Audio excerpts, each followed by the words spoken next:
Item ಯಾವುದೇ ಇರಲಿ try ಮಾಡಿ ಆಚಿ ಚಿಕನ್ ಮಸಾಲಾ.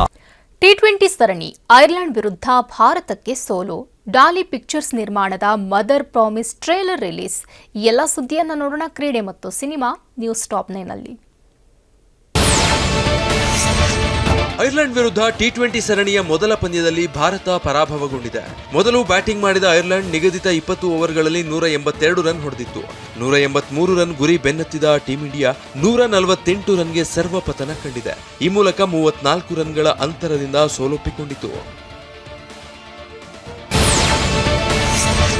ಭಾರತ ಕ್ರಿಕೆಟ್ ತಂಡದ ವಿರುದ್ಧ ಐರ್ಲೆಂಡ್ ನಿನ್ನೆಯ ಪಂದ್ಯ ಗೆದ್ದು ಹೊಸ ದಾಖಲೆ ನಿರ್ಮಿಸಿದೆ. ಕ್ರಿಕೆಟ್ ಇತಿಹಾಸದಲ್ಲೇ ಮೊದಲ ಬಾರಿಗೆ ಭಾರತ ತಂಡವನ್ನು Ireland ಸೋಲಿಸಿದೆ.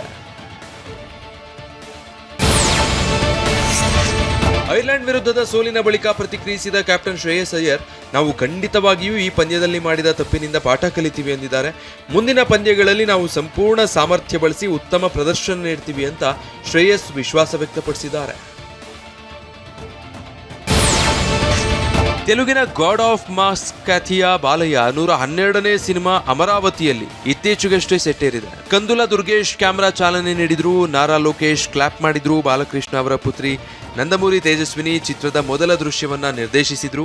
Sensational director Koratala Siva ಬಾಲಯ್ಯಗೆ ಆಕ್ಷನ್ ಕಟ್ ಹೇಳ್ತಿದ್ದಾರೆ. ಇದೇ ಮೊದಲ ಬಾರಿಗೆ ಕಾಂಬಿನೇಷನ್ ಒಂದಾಗಿರೋದು ಅಭಿಮಾನಿಗಳಲ್ಲಿ ನಿರೀಕ್ಷೆ ಹೆಚ್ಚು ಮಾಡಿದೆ. ಕೆಪಿ ಶ್ರೀಕಾಂತ್ ನಿರ್ಮಾಣದಲ್ಲಿ ಮೂಡಿ ಬರ್ತಾ ಇರುವ ಅಲ್ಕಾ ಡಾನ್ ಸಿನಿಮಾದ ಶೂಟಿಂಗ್ ಭರದಿಂದ ಸಾಗ್ತಾ ಇದೆ. ಪ್ರಮೋದ್ ಪಂಜು ಚಿತ್ರದಲ್ಲಿ ನಾಯಕನಾಗಿ ಕಾಣಿಸಿಕೊಳ್ತಿದ್ದಾರೆ. ಇದೀಗ ಅಲ್ಕಾ ಡಾನ್ ಅಡ್ಡಾಗೆ ದಿವ್ಯಾ ಪಿಳ್ಳೈ ಎಂಟ್ರಿ ಕೊಟ್ಟಿದ್ದಾರೆ ಅನ್ನೋ ಸುದ್ದಿಯನ್ನ ಚಿತ್ರತಂಡ ರಿವೀಲ್ ಮಾಡಿದೆ. ಸಾಕಷ್ಟು ತಾರಾ ಬಳಗದಲ್ಲಿ ರೆಡಿ ಆಗ್ತಾ ಇರುವ ಅಲ್ಕಾ ಡಾನ್ ಬಗ್ಗೆ ನಿರೀಕ್ಷೆಗಳು ದಿನೇ ದಿನೇ ಹೆಚ್ಚಾಗ್ತಿವೆ.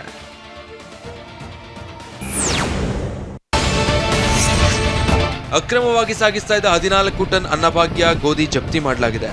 ಚಿಕ್ಕಬಳ್ಳಾಪುರ ಜಿಲ್ಲೆಯ ಚಿಂತಾಮಣಿ ತಾಲೂಕಿನ ಹೆಚ್ ಕ್ರಾಸ್ ಬಳಿ ಶಿಡ್ಲಘಟ್ಟ ಗ್ರಾಮಾಂತರ ಪೊಲೀಸರು ದಾಳಿ ನಡೆಸಿ ಜಪ್ತಿ ಮಾಡಿದ್ದಾರೆ. ಚಿಂತಾಮಣಿಯಿಂದ ಹೊಸಕೋಟೆಗೆ ಅಕ್ರಮ ಸಾಗಾಟ ಮಾಡಲಾಗ್ತಿತ್ತು. ಕ್ಯಾಂಟರ್ 250 ಚೀಲ ಗೋಧಿಯನ್ನ ಪೊಲೀಸರು ವಶಕ್ಕೆ ಪಡೆದಿದ್ದಾರೆ. ಕರ್ತವ್ಯ ಲೋಪ ಆರೋಪದಲ್ಲಿ ತುಮಕೂರು ಜಿಲ್ಲೆ ಚಿಕ್ಕನಾಯಕನಹಳ್ಳಿಯ ಹುಳಿಯಾರು ಪೊಲೀಸ್ ಠಾಣೆಯ 3 ಸಸ್ಪೆಂಡ್ ಮಾಡಲಾಗಿದೆ. ಪಿಎಸ್ಐ ಸಾಗರ್ ಅಸ್ಕಿ, ಎಎಸ್ಐ ರಂಗಧಾಮಯ್ಯ ಮತ್ತು ಕಾನ್ಸ್ಟೇಬಲ್ ಚಂದ್ರಶೇಖರ್ನನ್ನ ಅಮಾನತು ಮಾಡಲಾಗಿದೆ. ಅನುಮತಿ ಪಡೆದ ಕೇಸ್ ಬೇರೆ, ತನಿಖೆಯಾದ ಪ್ರಕರಣವೇ ಬೇರೆಯಾಗಿತ್ತು.